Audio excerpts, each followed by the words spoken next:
नमस्कार, श्रेष्ठ भारत में आपका स्वागत है। मैं हूं मुक्ता सिंह। खुद ही को कर बुलंद इतना कि हर तकदीर से पहले खुदा बंदे से खुद पूछे, बता तेरी रजा क्या है। कहते हैं अगर आप किसी काम को पूरी शिद्दत और पूरी ईमानदारी से करें तो सारी कायनात उस काम को पूरा करने में आपका साथ देती है। आज हम आपको ऐसे ही एक शख्स की कहानी बताने जा रहे हैं जिसने अपनी जिंदगी में बड़ा संघर्ष किया और उस मकाम तक पहुंचा जिसके लिए कभी उसे गेट लॉस्ट कहा गया था। हम बात कर रहे हैं इसरो के पूर्व डायरेक्टर के सिवान की, जिन्हें वाकई एक बार इसरो के सैटेलाइट सेंटर में कहा गया था, दफा हो जाओ, तुम किसी काम के नहीं हो। लेकिन फिर एक वक्त ऐसा भी आया जब वही के सिवान इसरो के अध्यक्ष बने और चंद्रयान 2 जैसे बड़े मिशन को अंजाम दिया उन्होंने। हालांकि वो मिशन किन्हीं वजहों से सफल नहीं हो पाया था। इसरो ने चंद्रयान 2 को 22 जुलाई 2019 को लॉन्च किया था, लेकिन चांद पर लैंडिंग से पहले विक्रम लैंडर से अंतरिक्ष एजेंसी के सभी संपर्क टूट गए थे। मिशन फेल हुआ तो के सिवान भी काफी टूट से गए थे। मिशन की असफलता के बाद प्रधानमंत्री नरेंद्र मोदी इसरो सेंटर पहुंचे। भावुक हुए उस वक्त के इसरो चीफ को गले लगाया और सांत्वना दी। ये वीडियो 4 साल पहले का है। चंद्रमा की सतह से 2.1 किलोमीटर दूर विक्रम लैंडर के खो जाने के बावजूद पीएम ने इसरो का समर्थन किया, उनकी हौसला अफजाई की।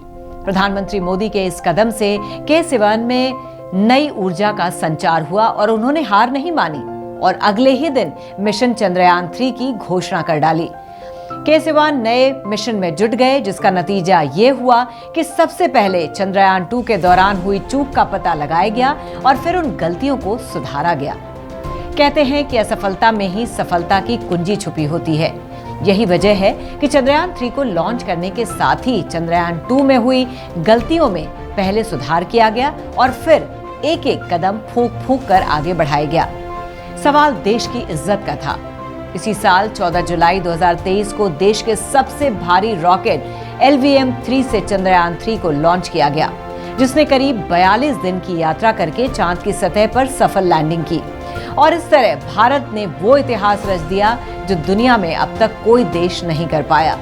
अंतरिक्ष में रचे भारत के इस कीर्तिमान का सबसे बड़ा श्रेय अगर किसी को जाता है तो वो है के सिवान, जिनके मिशन चंद्रयान 2 की आधारशिला पर चंद्रयान 3 को लॉन्च और सफल बनाया गया।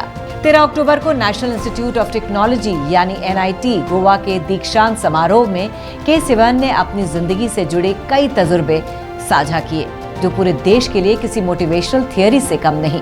के सिवान ने बताया कि जब वो पढ़ाई कर रहे थे तब वो वैज्ञानिक नहीं बल्कि स्कूल टीचर बनना चाहते थे। गोवा में हुए उस इवेंट के दौरान के सिवान ने बताया कि एक बार वो इसरो के सैटेलाइट सेंटर में नौकरी मांगने गए थे तो उन्हें यूजलेस कहकर दफा होने को कहा गया।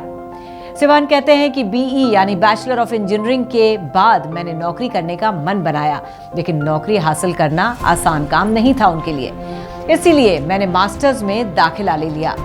पोस्ट ग्रेजुएशन के बाद इसरो के सैटेलाइट सेंटर नौकरी मांगने गया, लेकिन मुझसे कहा गया तुम किसी काम के नहीं हो और तुम्हें नौकरी नहीं मिल सकती, यहाँ से दफा हो जाओ। बाद में एक वक्त ऐसा आया जब मैं उसी संस्थान का अध्यक्ष बना। मुझे सैटेलाइट सेंटर में तो नहीं लेकिन रॉकेट सेंटर में नौकरी जरूर मिल गई थी। के सिवान कहते हैं कि मैंने अपने करियर में जो चाहा वो कभी नहीं मिला, किस्मत ने हमेशा अलग दरवाजे खोले। 12वीं के बाद मैं पहले BE करना चाहता था, लेकिन पर्याप्त पैसे नहीं थे। मेरे पिताजी ने मुझे BSc में एडमिशन दिला दिया। BSc के बाद मैं MSc करना चाहता था तो पिताजी ने इनकार कर दिया। पिताजी ने मुझे कहा कि बैचलर ऑफ इंजीनियरिंग ही कर लो। इसरो के पूर्व चीफ के सिवान बताते हैं कि जब मैं GSLV का डायरेक्टर बना तो मेरे सामने कई चुनौतियां थीं, लेकिन मैंने तमाम रिस्क लिए और इस तरीके से इसरो की निगाह में आया। वो कहते हैं कि GSLV प्रोजेक्ट बार बार फेल हो रहा था। इसरो ने मुझे एक ऐसे प्रोजेक्ट का डायरेक्टर बनाया जो 4 बार फेल हो चुका था, लेकिन मैंने इस प्रोजेक्ट को पूरी तरह सफल बनाकर ही दम लिया। ऐसे हैं हमारे इसरो के पूर्व चीफ। तो बताइए, है ना उनकी जिंदगी एक किताब की जैसी? ऐसी किताब जो न सिर्फ असफलता में सफलता के रास्ते बताती है, बल्कि गिरकर भी कैसे उठना है, संभलना है और फिर से आसमान की तरफ उड़ना है जैसे अहम सबक भी सिखाती है। तो आपको हमारे पूर्व इसरो चीफ के बारे में जानकर कैसा लगा, हमें कमेंट करके जरूर बताइए। तो फिलहाल के लिए बस इतना ही। बाकी खबरों के लिए देखते रहिए श्रेष्ठ भारत। श्रेष्ठ भारत पर खबरों से जुड़े रहने के लिए चैनल को सब्सक्राइब करें, बेल आइकन दबाएं और देखते रहें श्रेष्ठ भारत।